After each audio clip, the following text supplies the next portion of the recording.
Hoje começaremos a falar um pouco sobre a história da Igreja moderna.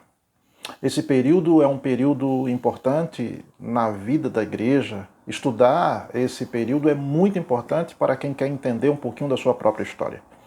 Já percebemos, já vimos, por exemplo, a história da Igreja Antiga, a história da Igreja Medieval e ingressaremos agora na história da Igreja Moderna, pelo menos tendo uma visão panorâmica do que acontece durante esse período da história da Igreja Moderna.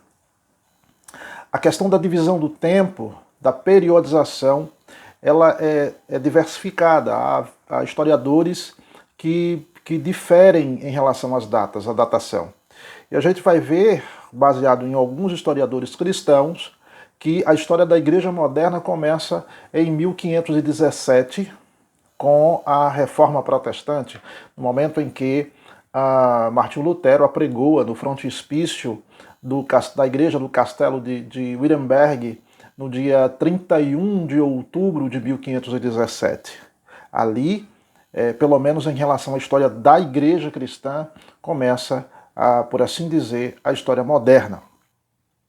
Mas antes de a gente analisar a história moderna propriamente dita, a gente vai perceber algumas evoluções, algumas coisas que aconteceram naquele período. Em 3 séculos, por exemplo, em apenas 3 séculos, reinventamos nossa vida nos mais variados campos. E aí a gente vai perceber, pelo menos analisar alguns desses campos, né, das revoluções que aconteceram, que marcaram a história da Igreja moderna. A partir do século XVI, a aventura humana ganhou um ritmo alucinante, por assim dizer. Não é? Houve um avanço tecnológico muito grande. Rapidamente, grandes inovações se acumularam. Por exemplo, a imprensa foi inventada, as caravelas. Esse foi um período também que as peças de Shakespeare surgiram, além da invenção do microscópio, a invenção da guilhotina. Em 1543, Nicolau Copérnico comprovou que a Terra se movia em torno do Sol e não o contrário, a Terra não seria mais o centro de todas as coisas. Então, são descobertas que foram extremamente importantes também para a vida da Igreja. Mas a Idade Moderna, ela desemboca, ela conclui-se no dia, por assim dizer, no dia 14 de julho de 1789. Aí começa o que se diria a Idade Contemporânea. A Idade Contemporânea nasce. O que aconteceu nesse período? A população de Paris se insurgiu contra o rei Luís XVI. E foi nesse período que houve o que nós chamamos em história de a tomada da Bastilha. A Bastilha era a prisão símbolo da monarquia. Estamos falando, obviamente, da França. E em agosto desse mesmo ano surgiu a Declaração Universal dos Direitos do Homem e do Cidadão. O slogan era algo que durou ou perdurou durante séculos e até hoje se fala: liberdade, igualdade e fraternidade. Esse slogan foi criado em 1791. Prossigamos então, em 1455, houve algo extraordinário. Depois de 2 anos de muito trabalho, o alemão chamado John Gutenberg imprime a Bíblia, o primeiro livro a ser impresso, que foi a Bíblia, uma edição da Bíblia. Já existiam alguns tipos de tipos móveis, mas eles eram de madeira. As letras eram de madeira. Algum tempo depois, o John Gutenberg ele desenvolve um tipo que é de metal. Isso vai fazer com que a durabilidade, seja muito maior, dure, obviamente, muito mais tempo por ser de metal. Isso vai fazer com que acelere a questão da distribuição de livros. A invenção da imprensa é muito, mas é muito importante. Surge uma outra era. Uma era tão importante quanto a questão da invenção da imprensa, a partir de 1473, que surge então o homem da Renascença, o Renascimento, por assim dizer. É aí que nós vimos um homem extraordinário que surge nessa época, Leonardo da Vinci. Leonardo da Vinci completa seu primeiro desenho. Esse artista é símbolo máximo do Renascimento. Um homem capaz de estudar pintura, música, medicina, botânica, geologia, matemática e tantas outras artes e tantas outras ciências ele é capaz. E em 1487 ele cria, né, ele trabalha com o homem vitruviano. Isso também é muito importante, principalmente na área para com os arquitetos, né? O homem vitruviano foi extraordinário, a questão das medidas, isso foi realmente extraordinário.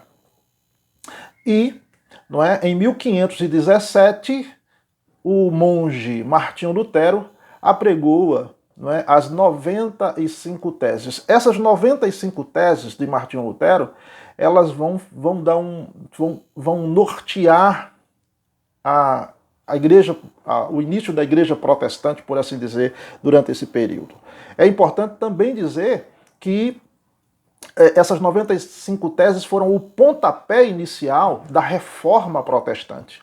Lutero, então, ele não quer romper com o catolicismo, ele não quer criar uma nova religião, ele quer reformar, ele quer transformar algumas coisas, tirar algumas coisas que existiam que ele considerava errado dentro da Igreja Católica.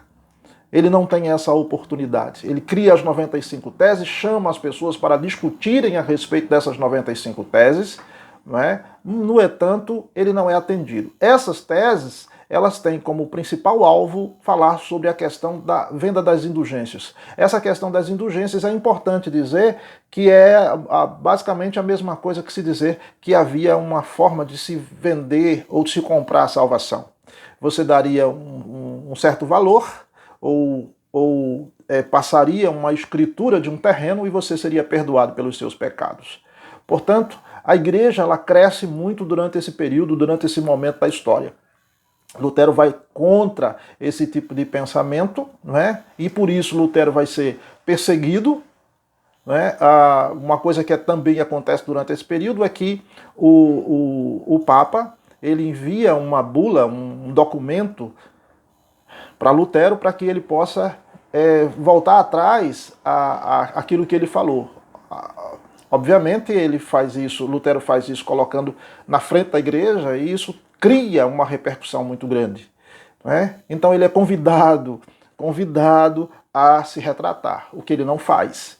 Ele pega o documento, a bula papal, ele rasga esse documento, ele joga esse documento na fogueira, demonstrando o pensamento dele acerca do que o Papa pensava. Obviamente ele vai ser perseguido, acolhido pelo príncipe lá da Alemanha, e ele é levado ao castelo e lá ele começa dentre outras coisas, ele traduz a Bíblia para o alemão comum, o alemão daqueles dias. As coisas não param de acontecer. Obviamente a gente vai voltar a esse tema, mas as coisas não param de acontecer. O que é que acontece mais adiante? A gente entra num outro período que é por volta de 1540. 1540 a gente percebe uma outra coisa também extraordinária, é que durante todo esse processo a gente percebe um nível de ciência se multiplicando. Em 1540, o que antes não se podia, por exemplo, não se podia estudar os corpos, não se podia abrir os corpos. Esses corpos muitas vezes eram levados para as universidades de forma clandestina, mas a partir de 1540 isso começa a mudar. Depois que a igreja e a polícia começam a emitir licenças, né, com o objetivo de dissecar esses corpos, estudar esses corpos, analisar um pouco sobre a questão da anatomia humana, né, então esses estudos começam a existir. Isso é muito importante, esse avanço tecnológico é deveras importante. A igreja, a ciência começa a tomar novos rumos, a ciência começa a tomar uma guinada muito maior durante esse processo, durante esse período. A gente precisa entender que isso foi extremamente gradativo. Não é? Não se tinha, por exemplo, não se tinha a ideia ainda de anestesia. Né? Então, quando alguém sofria algum acidente ou durante a guerra, perdia um membro, ou aquele membro, uma perna, por exemplo, gangrenava, apodrecia, tinha que se cortar. Então, utilizava-se um serrote para cortar parte daquele membro, aquela parte para salvar o restante da perna que não estava gangrenada. Isso tinha que ser feito muitas vezes no cru, né? E com certeza muitas pessoas morriam pela dor, e como não havia anestesia. E esse também foi um período de grandes descobertas, por exemplo, a questão do sangue. Então não se sabia que existia uma diversidade de tipos de sangue. Então, quando se pensou em fazer alguma transfusão, pessoas morriam por causa disso, porque não se sabia que um determinado tipo de sangue não servia, nem todo tipo de sangue serve para todo mundo. E isso começou a existir a partir também da invenção do microscópio, quando agora pode-se fazer uma análise do sangue das pessoas e começar a descobrir todo um mundo novo, um mundo antes não percebido, começou-se a descobrir durante esse período. E aí a gente chega justamente a partir de 1608, mais ou menos, surgem novas ideias, né? Surge então Galileu Galilei e Isaac Newton, eles são considerados os pais da física moderna. Eles sim, eles vão trazer ideias novas, uma nova ideologia, uma nova forma de pensar, cientificamente falando, porque estamos falando da física moderna. Há um avanço extraordinário da ciência. 1637 surge um homem, né? Essa 1637 foi uma data oficial do início da filosofia moderna com um homem, com o lançamento de um livro de filosofia através do filósofo francês René Descartes. Esse homem criou, foi uma frase extremamente importante que ele falou: penso, logo existo. Na filosofia, o ser humano passa a ocupar, diferente da Idade Medieval, onde havia um pensamento muito mais teocrático, Deus era o centro de tudo, agora há um pensamento muito mais antropocêntrico, principalmente a partir desse filósofo René Descartes. Porque o homem passa a assumir o centro das coisas. Deus não é mais o centro das coisas, né? Deus passa a ser agora, a agir na cabeça das pessoas, é segundo plano. Chegamos então em 1698. O que acontece em 1698? Surge o motor a vapor, né? Essa invenção é uma invenção extraordinária. Isso vai trazer velocidade, né? Vai trazer maiores possibilidades durante esse período. Os primeiros modelos dos motores a vapor, eles desperdiçam muita energia. Mas isso vai mudar em 1769, quando um homem, um escocês chamado James Watt, ele lança uma versão 75% mais econômica do que as versões anteriores. Isso também dá início ao que nós chamamos de a Revolução Industrial. Na realidade, uma das revoluções industriais. A gente ainda está nesse processo de Revolução Industrial, mas surge aqui a primeira Revolução Industrial que ganha o planeta. É nesse período também que vai surgir, obviamente, quando surge um motor a vapor, vai surgindo aí, por exemplo, o trem a vapor. O trem a vapor, por exemplo, ele vai transformar a vida das pessoas de forma extraordinária. Por quê? Porque as linhas férreas, vão ser colocadas, vão desbravar matas, por exemplo, as pessoas vão poder chegar ao seu destino com muito mais rapidez, vão poder levar a matéria-prima com muito mais rapidez, vão poder viajar de um país para outro, isso significa materiais de todos os tipos, para todos os lugares por ali, além de a informação, já que as pessoas conseguem viajar de trem com muito mais rapidez, então a informação vai chegar com muito mais rapidez. Isso também denota para com os navios a vapor. Por exemplo, o Titanic, eles começam a cada vez mais a viajar tanto por terra quanto pelo mar de forma extraordinária. Obviamente isso vai denotar uma tecnologia assustadora para aquela época. Chegamos então em 1700, estamos fazendo uma revisão dessa tecnologia, então a gente chega em 1700 e aí vai surgir, entre os séculos 16 e 19, cerca de 12 milhões de escravos são levados da África até as Américas. Esse é um período de grande crueldade, pegar os negros africanos, levando da sua terra natal, da África, trazendo para as Américas, trazendo aqui para o Brasil, por exemplo. A partir de 1500 a gente começa a invasão.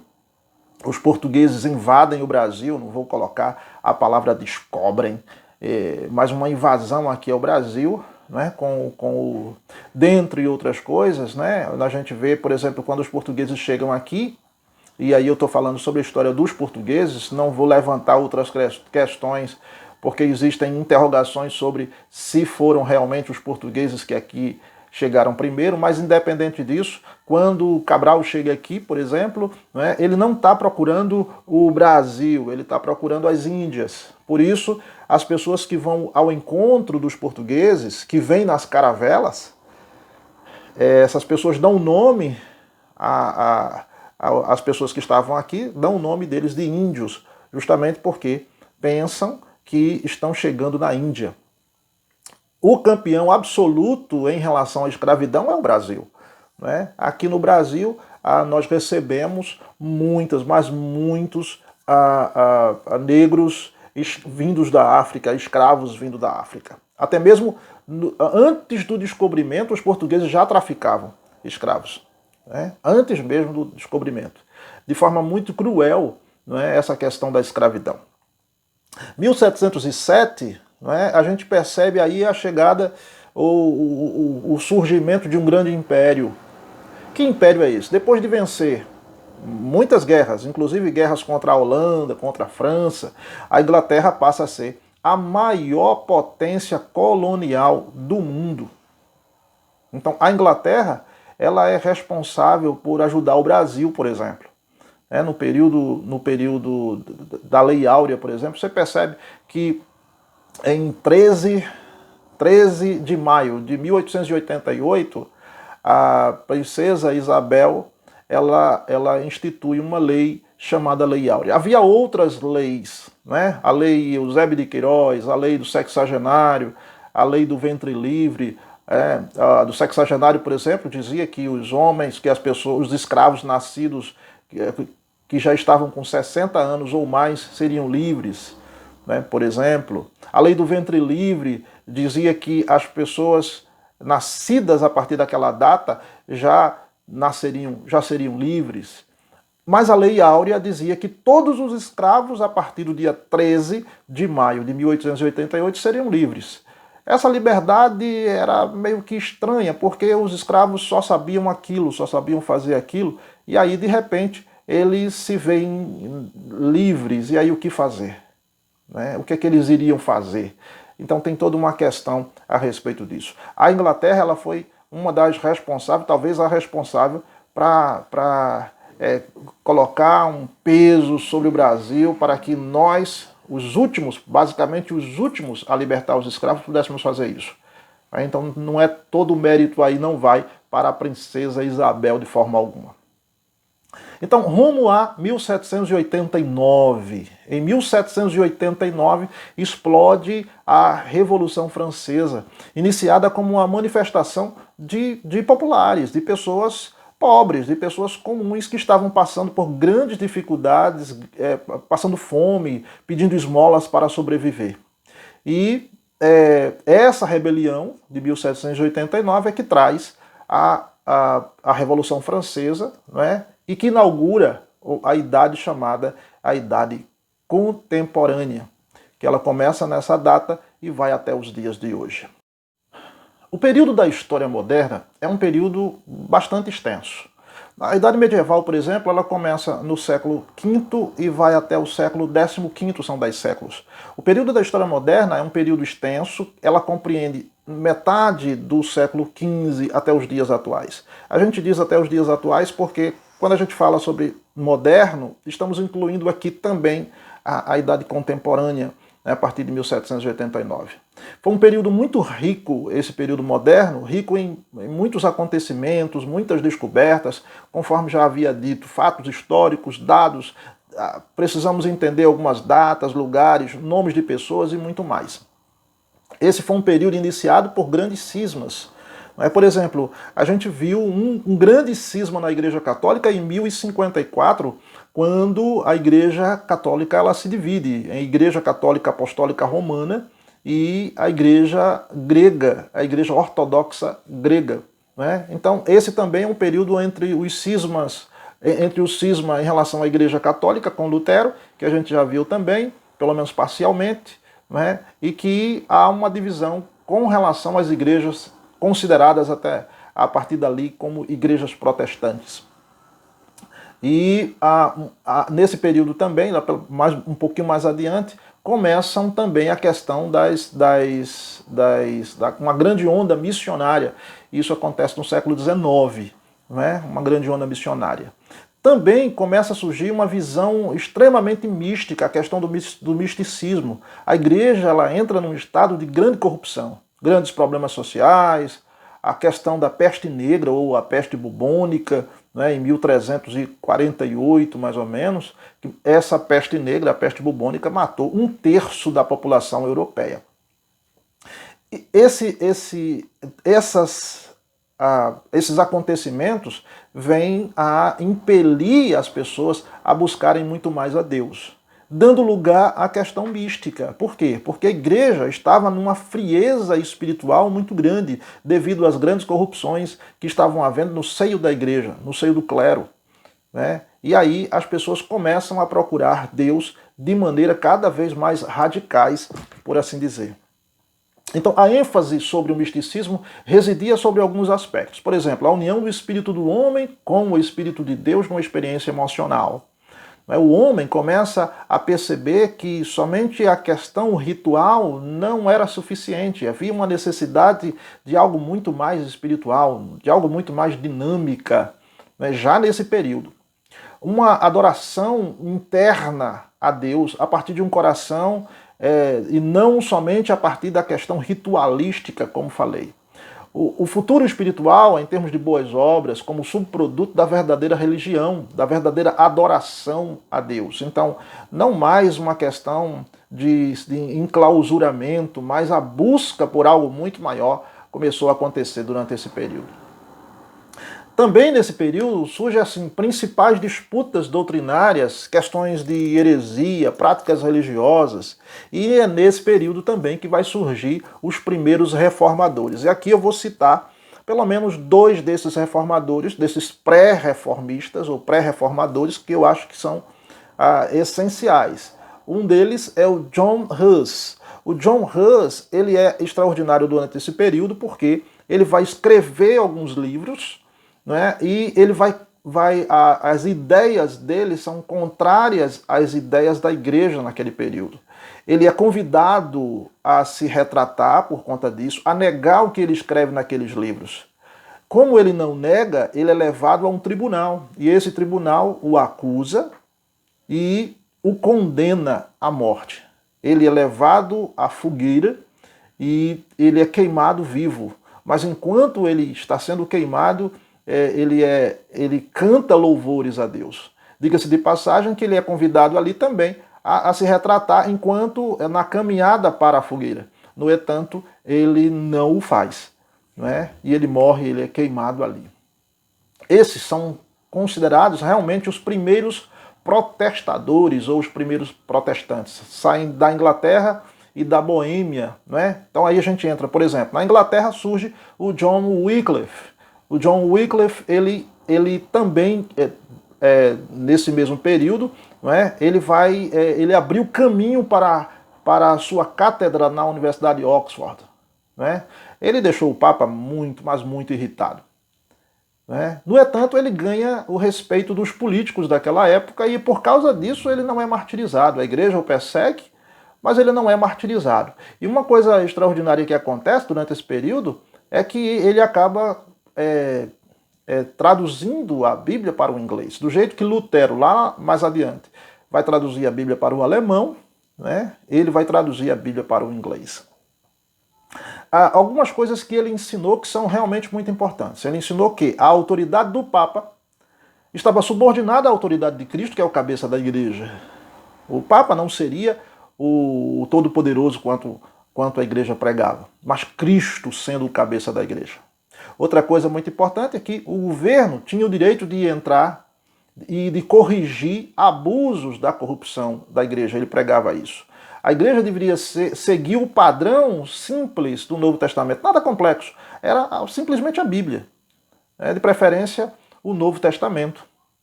Ele era contrário à doutrina da transubstanciação. Segundo ele, o que é que essa doutrina nos diz? A doutrina diz que o pão, né, na hora da missa, o pão se transformaria exatamente de verdade no corpo de Cristo, na carne de Jesus. E que o vinho se transformaria de forma literal no sangue de Jesus. Ele é contrário a essa visão da doutrina da transubstanciação. Ele também ele tem o pensamento, e ele defende esse pensamento, de que a Bíblia deveria ser lida por todos os crentes, por todas as pessoas. Né? A Bíblia até então era fechada, somente os clérigos tinham a oportunidade de lê-la. Né? E por isso que ele vai e ele traduz a Bíblia aí para o inglês, né? Mostrando a necessidade de que todo mundo pudesse fazer a sua leitura e a sua compreensão. E ele pensava também que, já que a salvação se baseava na graça de Deus, todo crente estaria livre em Cristo e tinha igual valor diante de Deus. Né? Então, todo crente poderia falar, poderia conversar, do mesmo jeito que qualquer um sacerdote. Então, como eu falei, em 1382, ele vai e ele traduz o Novo Testamento, uma parte da Bíblia, né, ele traduz para o inglês. Logo depois, um ano depois, essa Bíblia poderia ser traduzida completamente para o inglês, dando acesso aí a muita gente. Bom, eu queria só colocar um outro aspecto aí, é que mesmo que a Bíblia fosse traduzida aqui para o inglês com Wycliffe e depois para o alemão com Lutero, é importante dizer que nem todo mundo tinha acesso a essa palavra. Nem todo mundo tinha acesso à palavra de Deus. Por quê? Porque muitos não sabiam ler. Né? Então, isso foi extremamente complexo naquela época, mas isso gradativamente as pessoas começaram a ter acesso não somente a porções da Bíblia, mas a Bíblia inteira. Wycliffe foi perseguido, ele não foi martirizado, ele não morreu, mas ele foi impedido muitas vezes de fazer essa divulgação da palavra de Deus. Em resposta a tudo isso, ele funda um grupo de pregadores leigos. E esses pregadores leigos são chamados de os lollardos. Né? Esses lollardos, eles asseguram a propagação do evangelho e dos pontos de vista de Wycliffe. Isso é muito importante para a divulgação da palavra de Deus. Chegamos então a uma era, né, que chama-se a Era da Reforma, 1517. Essa era, ela é costumeiramente dito que esta era vai de 1517 a 1648. A Era da Reforma transformaria a visão do cristianismo para sempre. Né? No mundo inteiro, todos iriam sentir o impacto sobre a igreja em relação à reforma protestante. O que essa reforma gerou, dentre outras coisas? Ela gerou uma divisão, um rompimento entre a Igreja Católica Romana e agora os protestantes. Ela também formou quatro principais traduções, ela formou quatro principais tradições religiosas a partir de então, que foram os luteranos, os reformados, os anabatistas e os anglicanos. Foram formados durante esse período aí de reforma. Foi esse o desenvolvimento de uma teologia protestante, uma teologia evangélica, também foi uma das coisas que começaram a surgir. Também surgiram as guerras religiosas, civis entre católicos e príncipes protestantes. E essas guerras elas não pararam e vêm até os dias de hoje. Por exemplo, na Holanda ainda existe guerras entre católicos e protestantes. Também o aparecimento de Espanha e França e Inglaterra como principais potências nacionais. É nesse período que esses países tomam crescem, né? E crescem muito. Obviamente surge então uma resposta, uma reação da Igreja Católica, né? No que a gente chama de a Contra-Reforma, dentro do catolicismo, liderada pela Ordem dos Jesuítas, também nesse período. E aí uma divisão que se tornou permanente entre católicos e protestantes, né? Inclusive, por volta de uns 30 anos atrás, o que era dito era: se você não é católico, você é protestante. Então não se divulgava outros segmentos, né? Por exemplo, não se divulgava muito a questão do ateu, do agnóstico. Ou você é católico ou você é protestante. Hoje tem outras ideias, né? Então, é nesse período também que começa a surgir as igrejas denominacionais, daí as igrejas fundamentalistas, aí surge os luteranos, os anglicanos, os presbiterianos, os batistas, tudo a partir desse período. E também a fundação do cristianismo na América do Norte, né? Tudo isso vai surgir durante esse período. Existem os principais fatores que contribuíram para a reforma, né? Bom, dentre tantos outros fatores, eu vou citar alguns. Por exemplo, os fatores políticos, fatores econômicos, fatores culturais, fatores intelectuais e, obviamente, fatores religiosos, fatores morais, que também surgiram. Não vou falar sobre cada um desses fatores porque denotaria muito tempo. A igreja, ela havia saído dos trilhos e a igreja se recusava a se autocorrigir.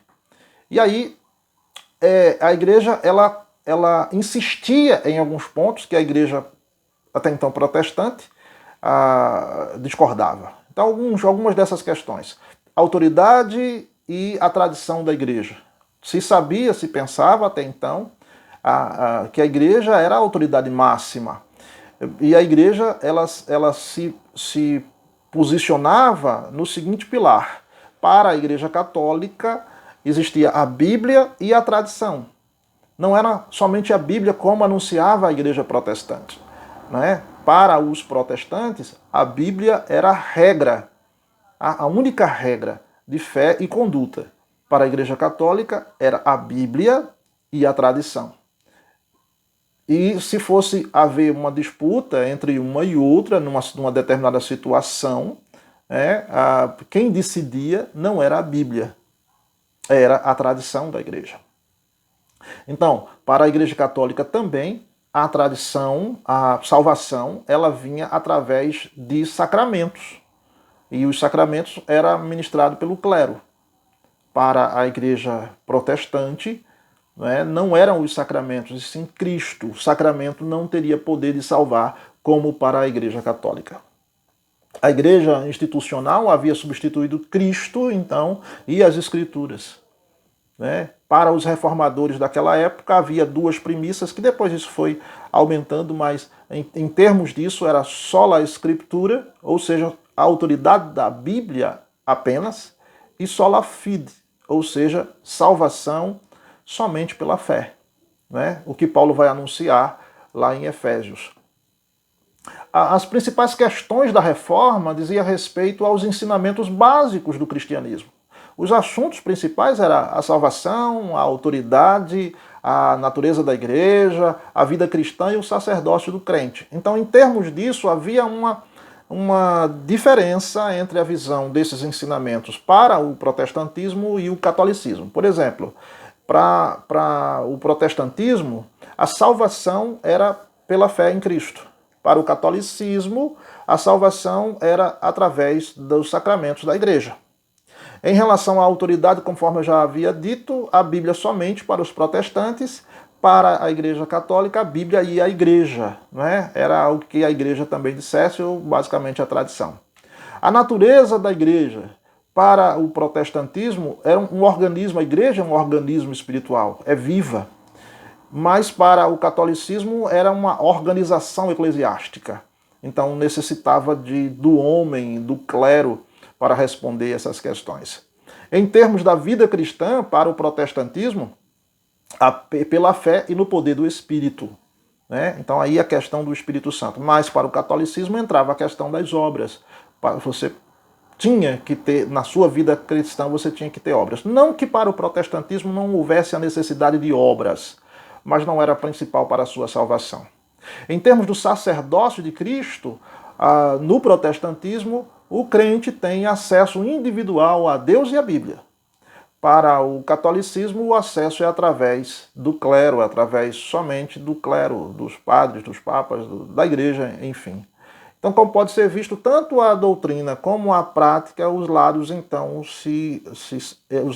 são opostos em relação a isso. Só entendendo um outro aspecto, né, é que a visão a respeito do que foi a reforma, ela diverge. Há 4 principais pontos de vista sobre essa questão da reforma, a visão que se tem a respeito da reforma. Então, primeiro, na perspectiva da Igreja Católica, o que foi a reforma?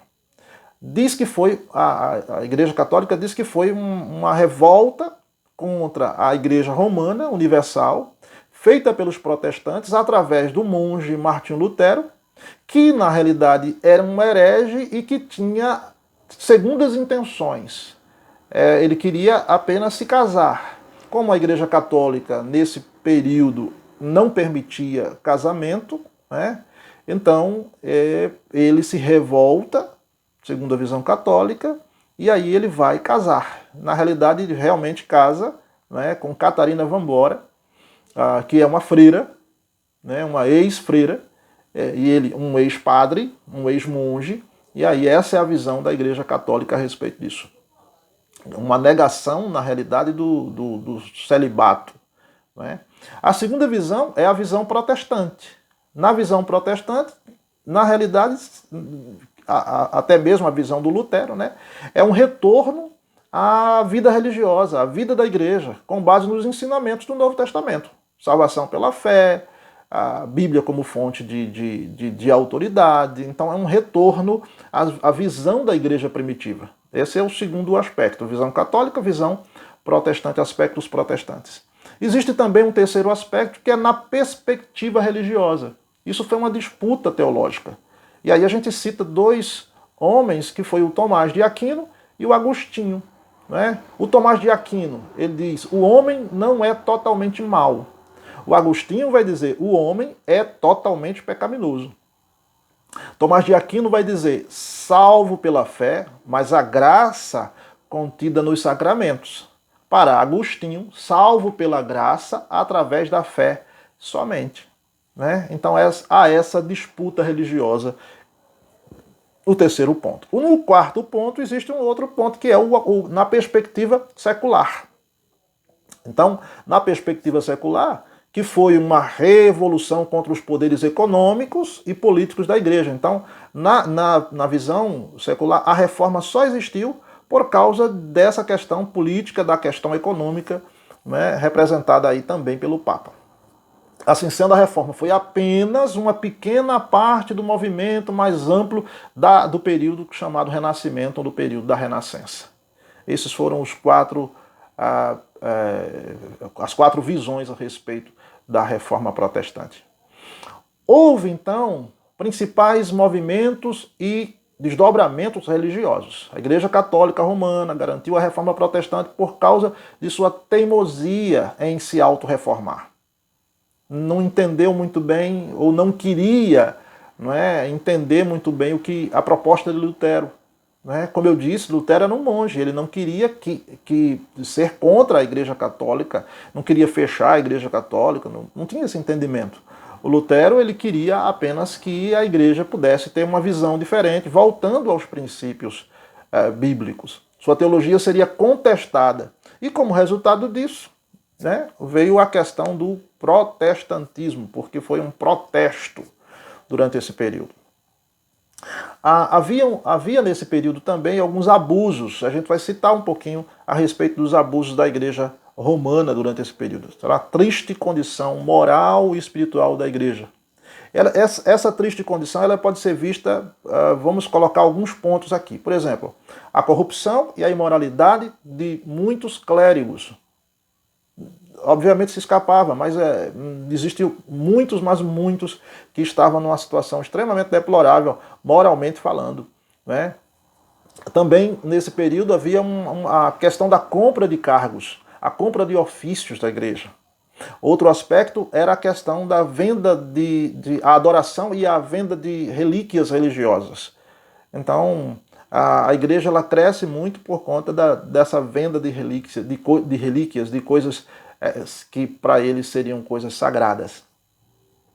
Outra coisa também a concessão da dispensa para o matrimônio e a violação da lei canônica. Né? Dispensar, casar ou não casar, isso foi uma outra questão. E, infelizmente, do mesmo jeito que acontece hoje, e infelizmente também em relação a algumas igrejas chamadas protestantes, há os constantes apelos por dinheiro. Começa ali na Igreja Católica, mas infelizmente hoje muitas igrejas chamadas protestantes fazem os seus cultos, né, fazem as suas programações. A base não é o anúncio de Jesus, mas é um apelo constante na questão do dinheiro, na questão financeira. Também nesse período a excessiva cobrança de impostos para financiar o sistema administrativo da igreja, né? Então isso também vem acontecer. E o clero, ele não mais, esse outro aspecto, o clero não mais atinge a necessidade do povo. Né? O povo está morrendo em seus pecados e o clero não supre as reais necessidades do povo. Daí, mais uma vez, a questão da venda das indulgências, que é um outro aspecto muito forte. Desse movimento de reforma da Igreja Romana, em pouco tempo brotariam 4 principais novos grupos protestantes. Protestantes, entre aspas. Embora houvesse muita diferença nos grupos, todos os 4 se apegavam à autoridade final das Escrituras. Rejeitavam o sistema de sacramento de salvação, que era da Igreja Católica. Então vamos pensar um pouquinho sobre essas 4 novas traduções que surgem, que eu já falei um pouco sobre elas. A luterana, a anglicana, os reformados e presbiterianos e os anabatistas. Né? A luterana, que surge na Alemanha, retiravam boa parte da questão ritual proibido lá na Bíblia, né? do ritual proibido pela Bíblia. Já os anglicanos tinham essa mesma visão, os anglicanos na Inglaterra. Os reformados e presbiterianos, lá na Suíça, França, Escócia, Holanda, Hungria, eles rejeitavam toda a autoridade, toda a doutrina e prática não autorizada pelo Novo Testamento. E os anabatistas, que surgem também na Alemanha, de Lutero, na Suíça e na Morávia, eram crentes extremamente radicais, que procuravam restabelecer o padrão primitivo da Igreja do Novo Testamento e também a adoração. Essas eram as 4 novas traduções que ali surgiram. Esses grupos acabariam promovendo mudanças drásticas em 4 áreas, também 4 áreas principais. A autoridade da Bíblia, a Bíblia é a autoridade final. Eclesiologia, aí surgem igrejas nacionais independentes, ao invés da Igreja Católica a Romana Universal. Em terceiro lugar, o clero, o sacerdote. Não havia necessidade mais de sacerdote como mediador.